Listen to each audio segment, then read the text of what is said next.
نحمدہ ونصلی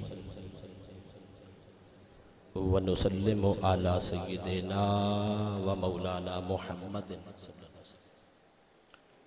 رسولہ النبی الکریم الامین الرؤوف الرحیم اما بعد فاعوذ باللہ من الشیطان الرجیم بسم اللہ الرحمن الرحیم انما یرید اللہ لیذہب عنکم الرجس اہل البیت ویطہرکم تطہیرا صدق اللہ مولانا العظیم۔ حمد و ثنا کے بعد نہایت ہی قابل صد احترام جملہ علماء کرام، معزز مہمانان گرامی قدر، آج کے بزم کے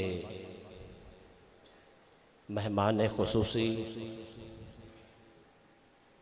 خطیب اعظم حضرت علامہ مولانا فیصل ندیم کیانی صاحب اسٹیج پہ جلوہ گر ہیں۔ چونکہ مجھے آرڈر ہوا، آرڈر کے مطابق چند منٹ کی حاضری آپ حضرات کے گوش گزار کرنا چاہوں گا۔ آج کا پروگرام آستانہ عالیہ قادریہ قاسمیہ ڈھوڈا شریف میں شہدائے کرب و بلا کانفرنس کے عنوان پہ انعقاد پذیر ہے۔ آج کا دن بالخصوص شہدائے کرب و بلا اہل بیت رسول کی عزت و شان، عظمت و وقار کے لیے مختص ہے۔ ہم اہل سنت کا شعار ہے، اہل بیت ہوں، صحابہ کرام ہوں، رسول اللہ کا نسبت رکھنے والا کوئی بھی تعلق دار ہو، ہم ہر وقت، ہر لحظہ، ہر موقع پہ ان کی عزت کو سلام کرتے ہیں۔ تطہیر کے حوالہ سے آیت کریمہ کا مفہوم دے کر اجازت چاہوں گا۔ اللہ تبارک و تعالی نے سورۃ الاحزاب میں تاجدار کائنات صلی اللہ علیہ وسلم کے گھرانے کو، آپ کے اہل بیت کو مخاطب کر کے رب کریم نے فرمایا انما یرید اللہ لیذہب عنکم الرجس اہل البیت ویطہرکم تطہیرا۔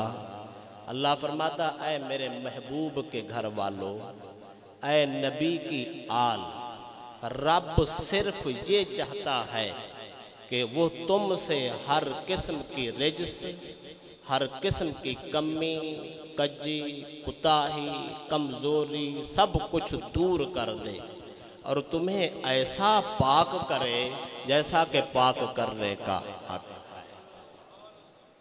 میری طرف دیکھ، اس آیت کریمہ میں اللہ تبارک و تعالی نے آل مصطفیٰ کو، رسول اللہ کے گھر والوں کو ایسی چادر تطہیر نصیب فرمائی، ایسی چادر تطہیر نصیب فرمائی۔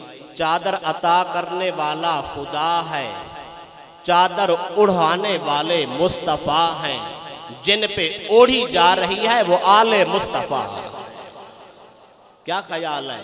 نہ چادر تطہیر عطا کرنے کی عطا میں کوئی شک ہے، نہ کمبل اڑھانے والے مصطفیٰ کی عطا میں کوئی شک ہے، اور نہ اس آل کی ذات و نفوس قدسیہ میں کوئی شک ہے۔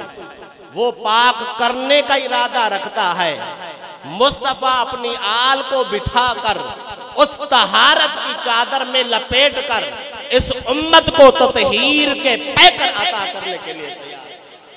میں عرض یہ کرنا چاہتا ہوں، کوئی آدمی سوچ سکتا ہے جن کو رب پاک کرنے کا ارادہ رکھتا ہے، کوئی ان کو غلط کہہ سکتا ہے؟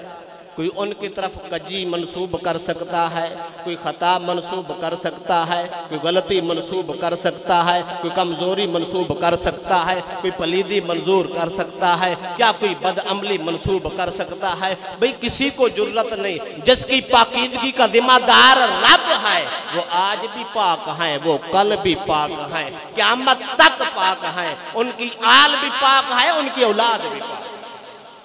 اگلی بات بتانا چاہتا ہوں، یار دیکھیں تھوڑا سا غور کریں، جب یہ چادر تطہیر نصیب ہوئی تو صرف وقتی طور پہ نہیں تھی، ہمیشہ کے لیے تھی۔ جب تاجدار کائنات صلی اللہ علیہ وسلم کی آل کے صدقات کا مسئلہ آیا، اللہ کے نبی نے فرمایا میری آل، میں محمد میری آل بنو ہاشم کبھی صدقہ واجبیہ زکوٰۃ نہیں لے سکتی، فطرانہ نہیں لے سکتی۔ پوچھا گیا یا رسول اللہ کیوں؟ فرمایا اس لیے کہ یہ ساری چیزیں لوگوں کے مال کی میل کچیل ہے، رب نے میری آل کو سارے میل سے پاک کر دیا ہے۔ جس کو رب پاک کرتا ہے ہمیں وہ میل لینے کی ضرورت نہیں ہے۔ حضرت فضل بن عباس سرکار کی خدمت میں آئے، عرض کہ یا رسول اللہ میری ڈیوٹی لگا دو، میں زکوٰۃ کا مال اکٹھا کرتا رہوں۔ میرے نبی نے فرمایا ہم آل رسول کے لیے اجازت نہیں آئے، لوگوں کے گناہوں کی میل تم اکٹھے کرنے کے لیے ہو۔ فرمایا یہ ڈیوٹی بھی نہیں کر سکتے، بلکہ یہ تو آل تک مسئلہ ہے۔ اگلی بات آخری کر کے اجازت چاہتا ہوں، میرے نبی نے ایک غلام آزاد کیا، ابو رافع، حضرت ابو رافع کو سرکار نے آزاد کر دیا۔ قبیلہ بنو مخزومہ کے ایک شخص کو سرکار نے زکوٰۃ وصول کرنے کے لیے مقرر فرمایا۔ جب وہ اپنے قبیلے میں گیا نا، حضرت ابو رافع کو بلایا، کہتے آ جاؤ، آپ غریب آدمی ہیں، میرے ساتھ چلو، زکوٰۃ وصول کرتے ہیں، کچھ مزدوری کے طور پہ تجھے بھی مل جائے گا، تیرے بچوں کا گزارا ہوگا۔ جب یہ ان کو کہا، ابو رافع کہنے لگے میں دربار رسول سے جب تک اجازت نہیں لے سکتا اس وقت تک تیرے ساتھ بھی نہیں جا سکتا۔ سرکار کی خدمت میں ہاتھ جوڑ کے عرض کہ یا رسول اللہ وہ مجھے صلح مار رہا ہے، مجھے بلا رہا ہے، اگر اجازت ہو تو میں اس کے ساتھ چلا جاؤں۔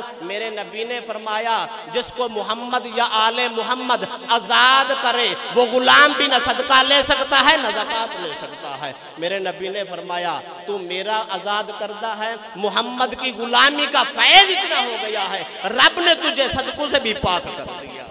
اللہ پاک اس آل کا، رسول اللہ کے گھرانے کا ادب نصیب فرمائے اور رسول اللہ کے صحابہ کا ادب نصیب فرمائے۔ جو رسول اللہ کی آل سے غداری کرے یا مصطفیٰ کے صحابہ سے غداری کرے، نہ ہمارا تعلق آج ان سے ہے نہ کل ان سے ہے۔